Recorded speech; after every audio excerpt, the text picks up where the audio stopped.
Ito ang inyong lingkod na nagbabalik upang magbigay ng mga balitang walang bias at pawang katotohanan lamang. Ito ang Bayang Pinas. Ang isyong ito ay naging usap-usapan sa buong bansa at iba't ibang social media platforms sa isang nakakagulat na pagbaliktan ng sitwasyon. Si Representative Franz Castro ng Makabayang Black ang napipintong maharap sa impeachment imbes na si Vice Presidente Sara Duterte. Lumabas sa mga bagong ebidensyang isinumite sa Kongreso na may kinalaman si Castro sa proteksyon ng mga durugista at umano'y paggamit ng kanyang posisyon para harangin ang mga anti-drug operations sa ilang lugar. Ayon sa ulat, naging masusing bahagi ng investigasyon ng mga testimonya ng mga dating kasamahan ni Castro na nagpatunay sa umano'y koneksyon nito sa ilang personalidad na sangkot sa kalakaran ng mga pinagbabawal na gamot. Bukod pa rito, lumabas sa ilang dokumento ang umano'y direktang pagkikialam ni Castro upang mapigilan ang operasyon laban sa mga drug syndicate na nagdudulot ng mas malawakang problema sa masasamang gamot sa mga komunidad. Samantala, naging sentro rin ng atensyon si VP Sara Duterte sa isyu ng impeachment sa mga nakaraang linggo. Gayunpaman, ang mga batikos laban sa kanya ay tila nawalan ng bigat matapos ang pagkakalantan ng mga ebidensya laban kay Castro. Dahil dito, maraming mambabatas na naglilipat ng suporta sa pagsusulong ng impeachment case laban sa kongresista. Patuloy na binabantayan ng publiko ang takbo ng investigasyon habang mga aliyado naman o kaaliyado naman ni Castro ay nanatiling tahimik sa isyu. Sa kabila ng kontrobersya, nananawagan ng ilang grupo ng patas at maayos na paglilitis upang masigurong mabibigyang katarungan ang sitwasyon. Ang kaganapang ito ay muling naglalantad ng mga hamon sa pagpapanatili ng integridad sa pamahalaan, lalo na sa gitna ng laban kontra droga sa bansa. Well, para nga sa kabuuang detalye at impormasyon ay panoorin na lamang natin ang buong video at salamat na rin sa ating mga solid viewers sa walang sawang pagsuporta. At kung bago ka pa lamang sa ating channel ay syempre huwag kakalimutan mag-subscribe, pindutin ang notification bell at piliin na rin ang all upang laging mag-updated sa mga walang bias na mga balita dito sa channel ng Bayan, ang Bayang Pinas. Huwag din po kakalimutang mag-iwan ng like at share ang ating mga videos. Muli po mga kaibigan, maraming salamat and God bless.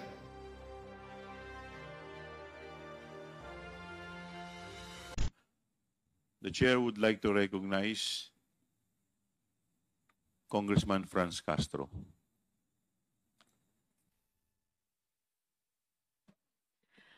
Thank you, Mr. Chair. So just a point of inquiry, Mr. Chair, kasi narinig ko kanina umaga that this would be the last committee hearing for this topic, no, yung tungkol sa confidential funds. So ang ibig ba sabihin, Mr. Chair, we are going to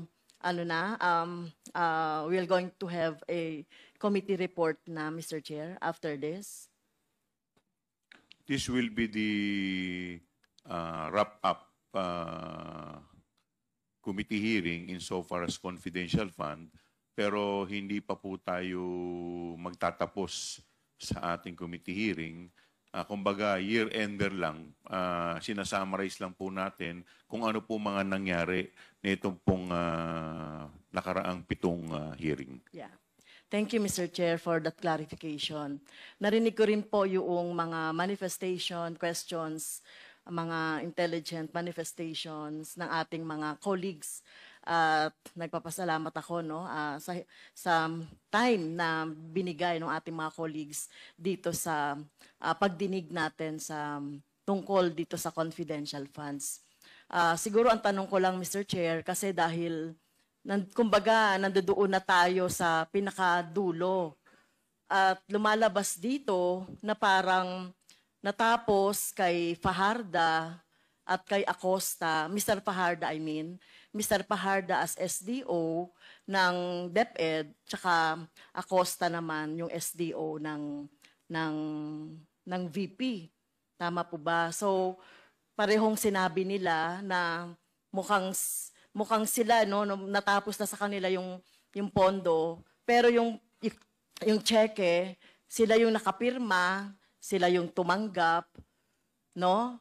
Pero ang nangyayari, Mr. Chair, kung titignan natin ang mga pangyayari, mukhang hanggang doon na lang yung mga opisyal ng AFP na naging security officer na pinagbigyan nito ay walang accountability dito. So, at binanggit nyo rin po, AFP na yung mag-iimbestiga.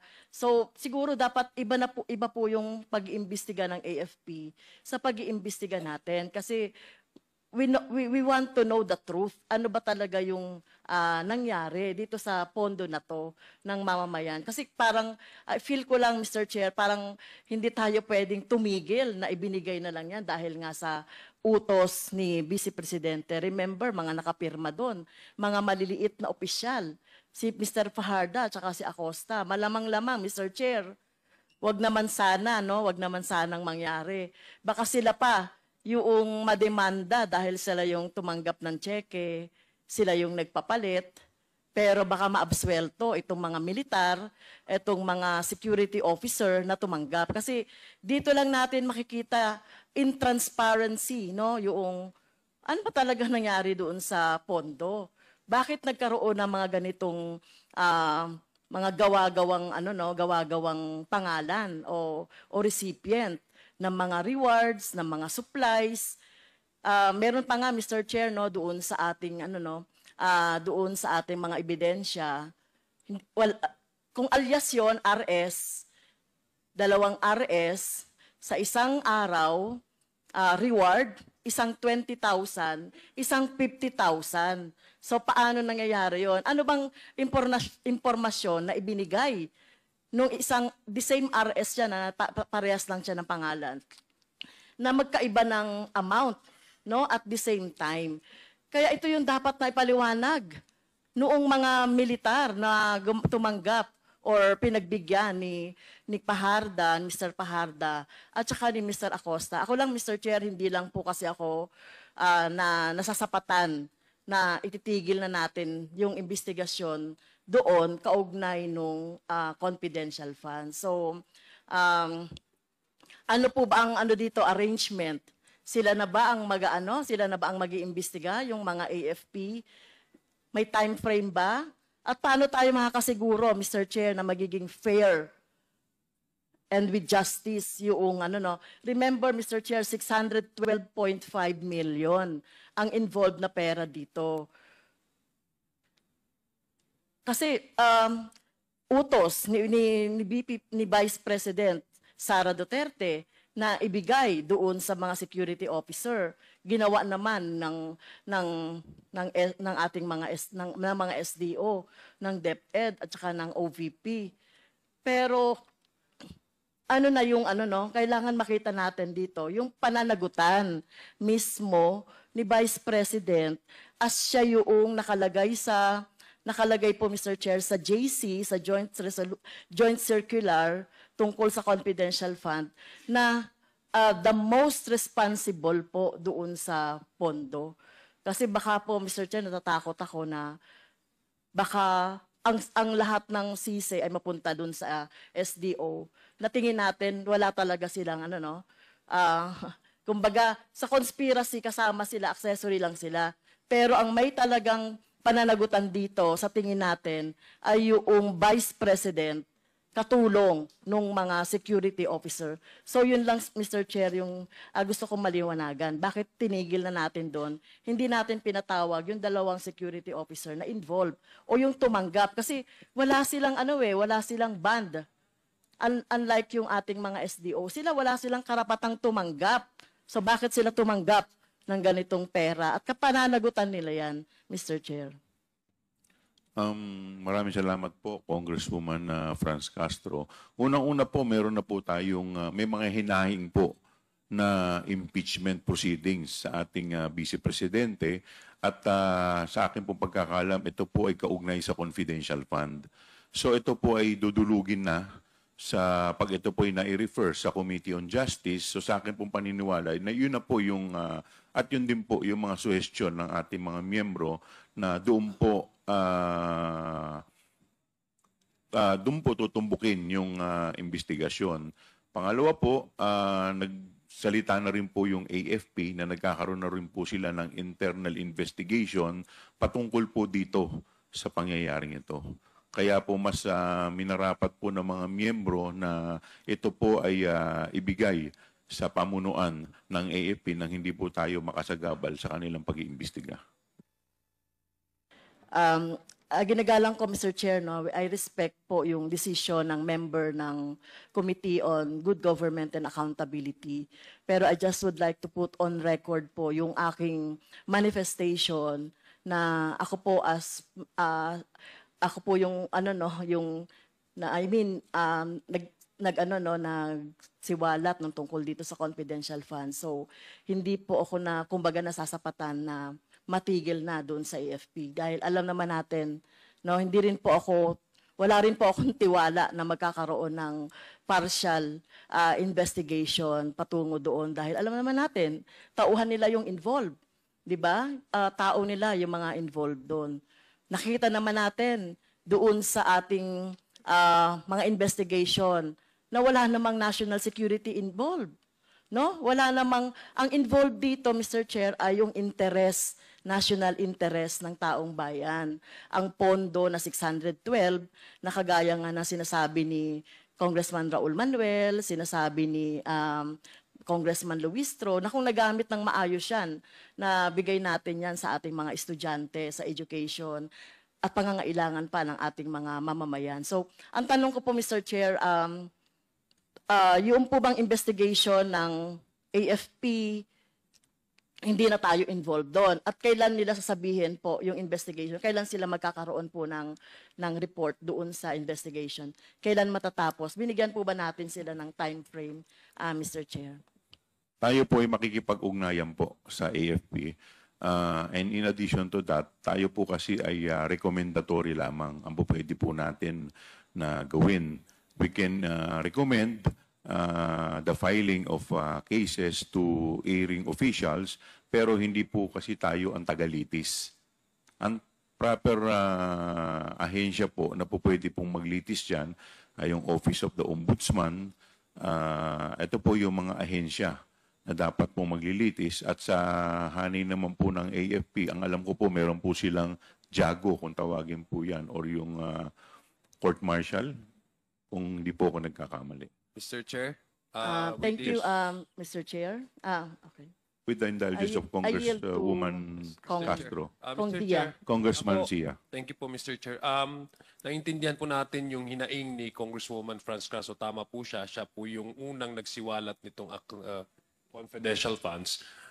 Mr. Chair, gusto ko lang pong i-remind ang committee members, lalong-lalo na po ang chair kasi siya, nung pinag-usapan po natin ito, yung purpose po talaga po natin is tingnan kung paano na-abuse itong confidential funds. Let me just put into record, Mr. Chair, that intelligence funds and confidential funds are not intrinsically evil.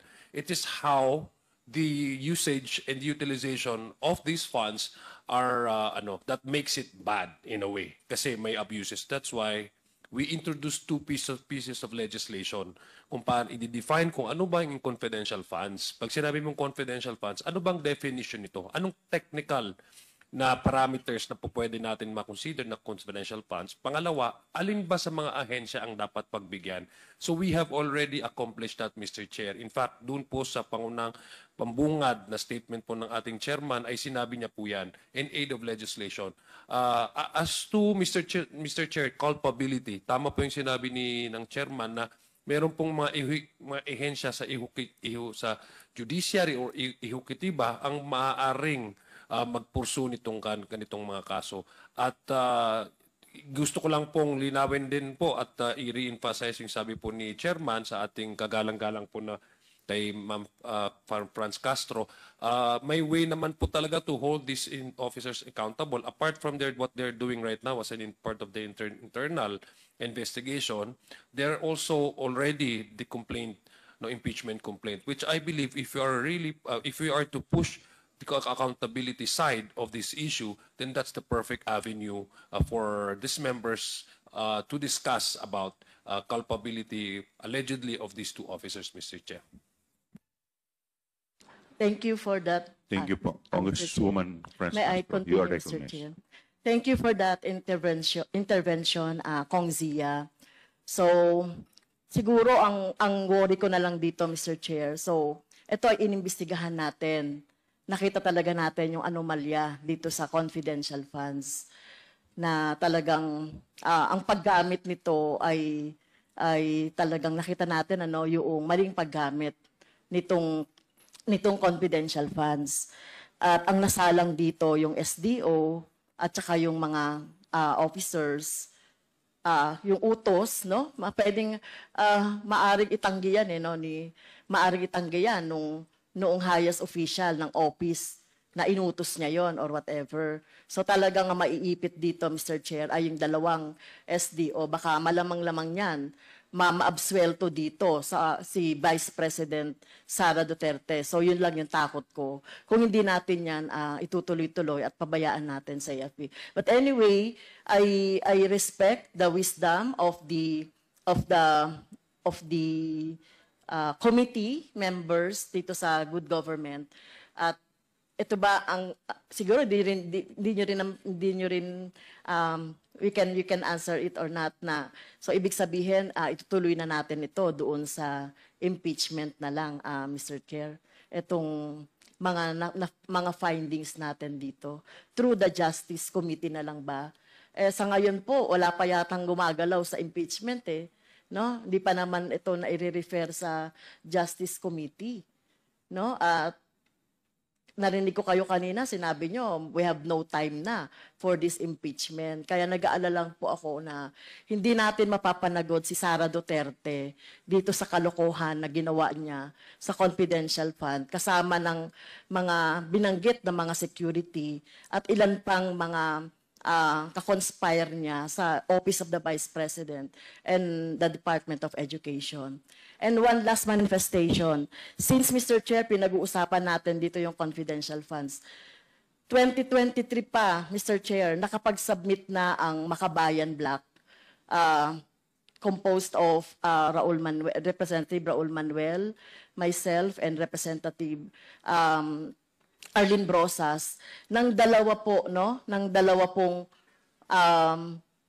legislative measures related to confidential funds. Yung una nga po ay yung pag-iimbestiga ng confidential funds, hindi lang po sa Office of the Vice President.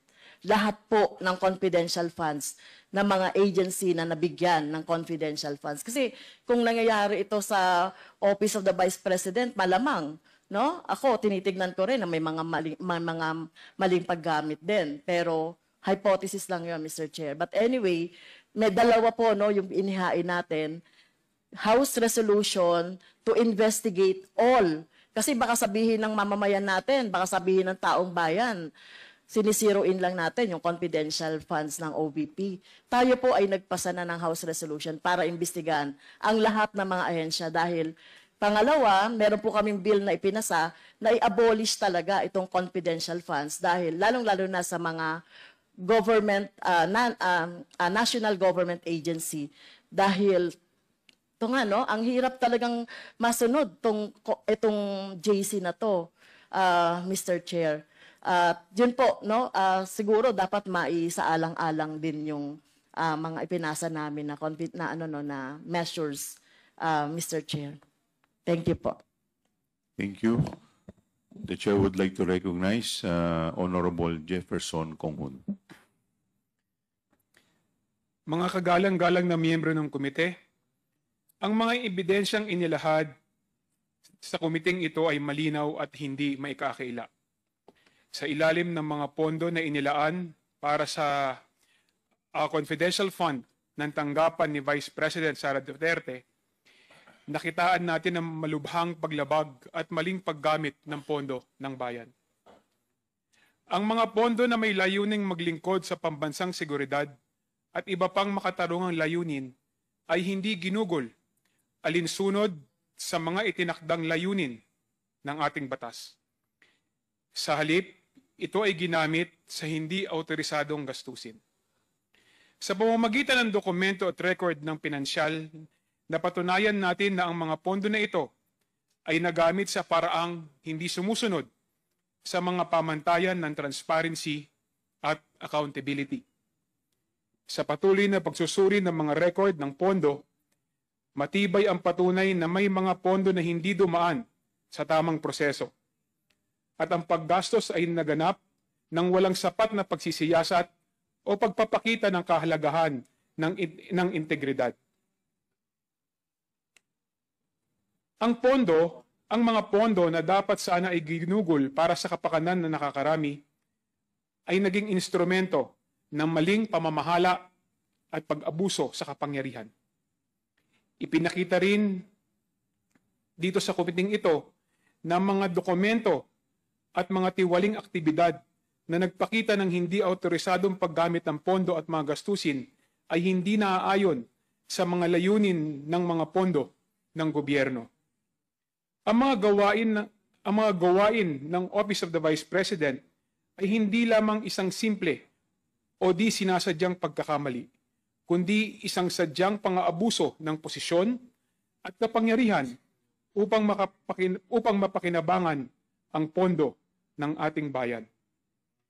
Ang mga pondo na ito ay hindi rin nailathala ng tama at hindi dumaan sa masusing pag-audit ng mga kinauukulang ahensya. Kasama na sa paglabag ang hindi tamang paggamit ng confidential fund sa mga proyekto o gastusin na walang basihan o sapat na pagpapaliwanag na nagdulot ng lubhang pang-aabuso sa tiwala ng ating mamamayan. Ayon sa ating batas, ang plunder ay isang kasong may kinalaman sa hindi tamang paggamit ng yaman ng gobyerno. Sa kasong ito, naipakita natin na ang pagkilos ni Vice President Sara Duterte ay nagsanhi ng matinding pinsala sa kaban ng bayan at tiwala ng mamamayan sa ating institusyon. Bilang miyembro ng Kongreso, tungkulin natin na tiyakin ang pondo ng bayan ay ginagamit sa tamang paraan at may tamang pagsusuri. Hindi natin maaaring hayaan na ang mga posisyon sa gobyerno ay maging instrumento ng pang-aabuso. Kaya't kami, mga miyembro ng komite, ay humihiling na ang komite ay magbigay ng nararapat na aksyon upang matiyak ang accountability at pananagutan sa kasong ito. Ang katarungan at transparency ay nararapat para sa bawat mamamayan. At nararapat lamang na ipakita natin na ang mga opisyal ng gobyerno, anuman ang kanilang posisyon, ay hindi nakakataas sa batas. Hinihiling namin na itaguyod ng komite ang mga hakbang upang tiyakin na walang sino man ang magiging ligtas mula sa legal na konsekwensya ng kanilang mga maling gawain at pagkakamali. Mr. Chair, maraming salamat po. Thank you. Vice Chair Kong Hoon. The Chair would like to recognize the Honorable Mika Swansing.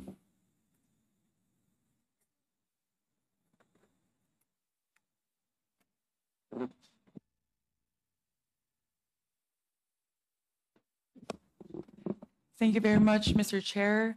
Mr. Chair, I would just like to supplement the extensive discussions that my distinguished colleagues have started with regard to the summary of all of our findings since we started our proceedings last September, Mr. Chair.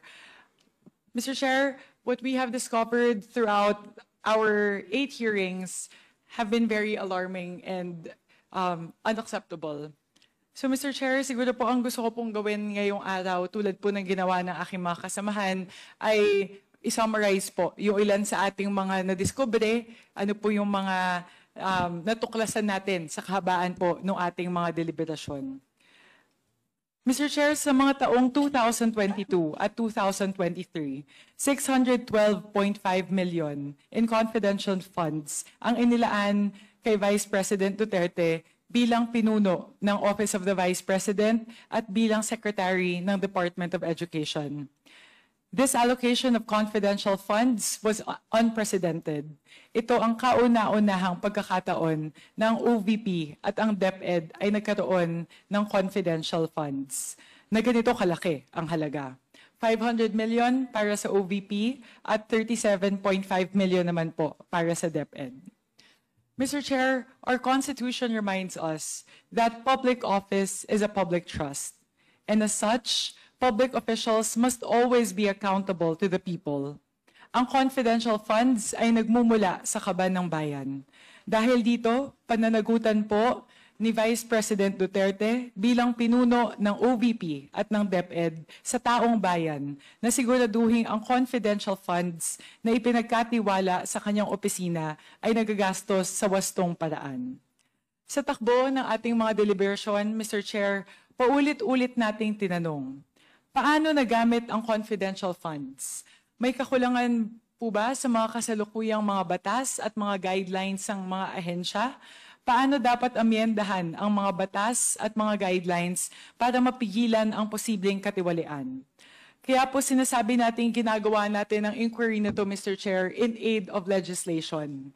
Dahil importante po na malaman natin kung ano po ang mga kakulangan sa mga batas at mga guidelines para malaman po natin paano po natin maamyendahan at mapapagbuti ang mga ito. Mr. Chair, responsibilidad po natin to, trabaho po natin to bilang mga legislators. Hindi po ito pamumulitika. Next slide, please. The OVP spent 500 million pesos while the DepEd spent 112.5 million pesos. The 500 million pesos of the OVP was given in 4 tranches. Yung una po, nung huling quarter ng 2022, at yung tatlo po ay ginawa sa unang 3 quarter ng taong 2023. Para naman po sa Department of Education, ang 112.5 million ay nailabas po sa loob ng 3 tranches sa unang 3 quarters ng taong 2023 sa halagang 37.5 million bawat isa. Ang sunod na tanong, Mr. Chair, paano po nailalabas ng OVP at ng DepEd ang pondo? Ito po ang natuklasan ng ating komite. On the part of the OVP, the process starts with the Vice President, hand in hand with her Chief of Staff, Ms. Zulaika Lopez, who directs the preparation of the disbursement voucher. The Chief Accountant of the OVP, Ms. Julieta Villa del Rey, certifies the availability of cash and completeness of the supporting documents. When this is done, the Assistant Chief of Staff, Mr. Lemuel G. Ortonio, approves the voucher for payment. Next, a check is issued and is circulated for signature.